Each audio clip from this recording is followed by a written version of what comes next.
Ce chiffre, 60 millions, le nombre de réfugiés aujourd'hui sur la planète. Beaucoup d'entre eux vivent depuis des années dans des camps et voient leur perspective de réintégration dans la société s'éloigner de jour en jour. Parmi les obstacles majeurs, le manque de formation et de possibilités d'études. À Genève, une ONG se bat justement pour donner un accès aux réfugiés à des formations universitaires.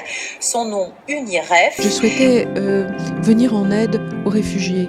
Et les réfugiés qui se trouvent en moyenne 13 ans dans un camp de réfugiés, une fois qu'ils ont terminé leur cycle d'études secondaires, sont sans avenir. Donc c'est la raison pour laquelle, il y a 3 ans, me retrouvant ici au sein du UNHCR avec Philippe Leclerc, son représentant, et Fatma Muntaz, que nous avons réfléchi ensemble qu'est-ce qu'on peut apporter aux réfugiés.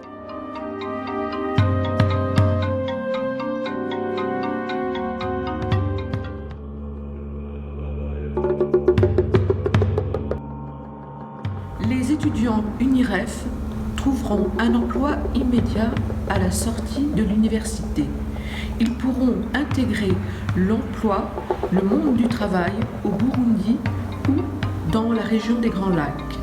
Il y a une pénurie très importante d'infirmiers et d'infirmières diplômés, d'ingénieurs agronomes et également de professeurs de français.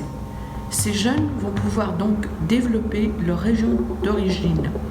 Et le plus important, ils ne viendront pas sur les côtes s'échouer sur les bords de la Méditerranée en risquant leur vie. Ils resteront dans leur région d'origine afin d'être des acteurs économiques et sociaux. Ils vont par la suite œuvrer pour la paix.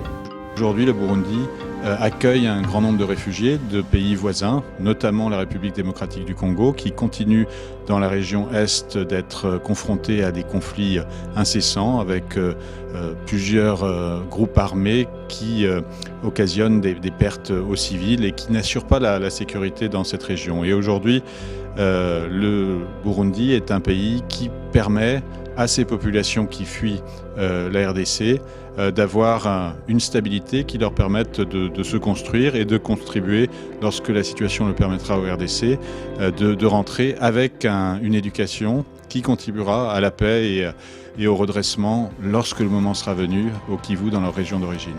Donc c'est un projet très important, d'envergure, parce que ça permet évidemment aussi de se projeter dans un avenir professionnel avec beaucoup plus de sérénité. Et je pense que voilà, le projet d'Evelyn Wood, qui est soutenu aussi par le HCR, permet ces perspectives positives, d'espoir. En qualité de recteur de l'université Wood, mon rôle est de gérer et de contrôler l'ensemble des services académiques et d'animer une politique de concertation avec les partenaires du système éducatif burundais.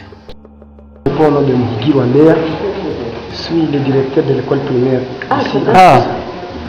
Pour moi, je suis très content, puisque je croyais perdre ma vie, j'étais désespéré, mais je viens de revivre encore à cause de cette association SIHON, et qui va nous aider en fait de progresser avec nos études.